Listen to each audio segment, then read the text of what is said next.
بسم اللہ الرحمن الرحیم۔ بسم اللہ الرحمن الرحیم۔ ہمارے آج کے سبق کا عنوان ہے وَلَٰكِن شُبِّهَ لَهُمْ، لیکن انہیں مغالطہ ہوا، یعنی اپنی طرف سے تو یہودیوں نے حضرت عیسیٰ علیہ السلام کو پھانسی دلوا دی، لیکن حقیقتاً ایسا نہیں ہوا۔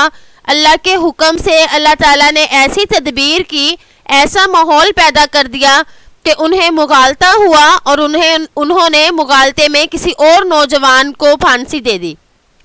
ہوا اس طرح سے تھا جیسے کہ گزشتہ سبق میں بتایا گیا تھا کہ حضرت عیسیٰ علیہ السلام بہت تھکے ہوئے تھے، اس وجہ سے وہ آہستہ آہستہ لکڑی کو اٹھا کر چل رہے تھے، تو پولیس والوں میں سے ایک نوجوان نے کہا کہ آپ کسی دوسرے اسرائیلی کو کہا کہ آپ اس تختے کو اٹھا کے وہاں تک لے جائیں، پھانسی کی جگہ تک۔ تو وہ اسرائیلی جلدی سے اٹھا اور اس نے لکڑی کو اٹھایا اور لے کر جانے لگا۔ تو جہاں تک شہری پولیس کی حد تھی وہاں تک پہنچے، اس کے بعد معاملہ پھانسی والی پولیس کے سپرد کر دیا گیا۔ تو وہ آدمی بھی ساتھ ساتھ جاتا رہا۔ جب پھانسی والی پولیس نے دیکھا کہ اس ہی آدمی نے تختہ اٹھایا ہوا ہے، تو انہیں پکا یقین تھا کہ یہ وہی ہے جس کے بارے میں فیصلہ ہوا ہے پھانسی دینے کا۔ تو انہوں نے اس کو پکڑ لیا، اور دیکھیں ماحول بھی ایسا بنا ہوا تھا کہ ہر شخص جلدی جلدی کام نمٹانے میں تھا کہ سورج غروب ہونے سے پہلے پہلے کام سمٹ جائے، اور سورج غروب ہی ہونے والا تھا، اور لوگوں کا شور و غل بھی بہت تھا، بھیڑ بھی بہت زیادہ تھی۔ تو اس وجہ سے وہ تھکے ہوئے تھے اور انہیں معاملے سے کوئی دلچسپی بھی نہ تھی۔ تو انہوں نے جب اس آدمی کو پکڑا اور اس کو پھانسی دینے کے لیے لے کے جا رہے تھے، تو وہ آدمی خوب چلایا کہ میں وہ نہیں ہوں، مجھے تو لکڑی اٹھانے کا کہا گیا، میرے لیے یہ پھانسی کا حکم نہیں ہے۔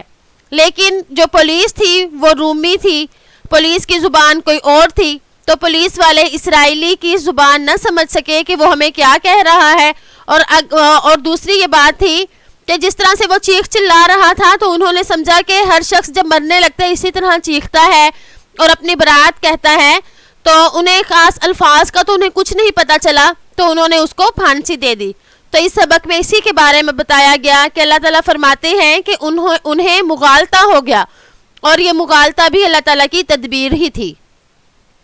وَهَكَذَا وَصَلَ الْمَوْكِبُ إِلَى بَابِ الْمَنْشَقِ، اس طرح لکڑی پہنچ گئی پھانسی کے دروازے تک۔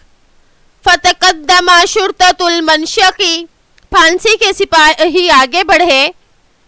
وَتَسَلَّمُوا الْأَمْرَ مِنَ الشُّرْطَةِ الْمَدِنِيِّينَ، اور انہوں نے شہری پولیس سے کام اپنے ہاتھ میں لے لیا۔ وَرَأَوْا شَابًّا يَحْمِلُ الصَّلِيبَ، انہوں نے صلیب اٹھائے ہوئے آدمی کو دیکھا۔ وَاخْتَلَطَ الْحَابِلُ بِالنَّابِيلِ، اور گڑبڑ ہو گئی۔ یہ حابل بالنابیل جو ہے یہ محاورتاً بولا جاتا ہے، یہ ایک مثل ہے جو اس وقت بولتے ہیں جب کوئی معاملہ گڑبڑ ہو جائے۔ تو اس میں بتایا کہ یہاں معاملہ گڑبڑ ہو گیا، یعنی جب پولیس کی نظر اس نوجوان پر پڑی تو وہی ان کو مغالطہ ہو گیا۔ وَقَاسُرَ الزَّجِيعُ، تو وہ زیادہ ہو گیا تھا چیخنا اور چلانا۔ فَأَخَذَ بِيَدِ الشَّابِ الْحَامِلِ لِلصَّلِيبِ، انہوں نے اس کے ہاتھ سے صلیب لی۔ وَهُوَ لَا يَشُكُّ فِي أَنَّهُ هُوَ الْمَحْكُومُ عَلَيْهِ بِالصَّلْبِ، انہیں اس کے پھانسی پانے کے بارے میں کوئی شک نہ تھا کہ یہ اسی کے بارے میں فیصلہ ہوا ہے۔ وَهُوَ يَصِيحُ وَيَزِجُّ، وہ چیخ رہا تھا اور چلا رہا تھا۔ وَيُعْلِنُ بَرَاءَتَهُ، اور اپنے بری ہونے کا اظہار یا اعلان کر رہا تھا، یعنی وہ چیخ چلا کر بتا رہا تھا کہ میرے بارے میں فیصلہ نہیں ہوا۔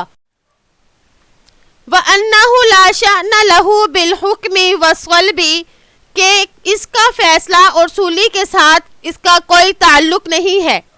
وَإِنَّمَا كُلِّفَ حَمْلَ الْعُودِ سُخْرَةً وَظُلْمًا، اور اسے مذاق اور ظلم کے ساتھ لکڑی اٹھا لانے کو کہا گیا۔ وَشُرْطَةُ الْمَنْشَقِ لَا يَلْتَفِتُونَ إِلَى ذَلِكَ، اور پھانسی والے سپاہی اس کی طرف توجہ ہی نہ دے رہے تھے۔ ولا یفہمون لغتہ، اور وہ اس کی زبان بھی نہیں سمجھ رہے تھے، لأنہم من الروم والیونان الامت الحاکمۃ، اس لیے کہ وہ روم اور یونان سے تھے جن کی حکومت تھی۔ تو اس سبق میں یہی بتایا گیا کہ حضرت عیسیٰ علیہ السلام کو انہوں نے پھانسی نہیں دی بلکہ ان کو مغالطہ ہو گیا، اللہ نے حضرت عیسیٰ کو بچا لیا اور ان کی جگہ انہوں نے کسی اور کو پھانسی دے دی۔ تو امید ہے کہ آپ کو آج کا سبق سمجھ آ گیا ہوگا۔ السلام علیکم ورحمۃ اللہ وبرکاتہ۔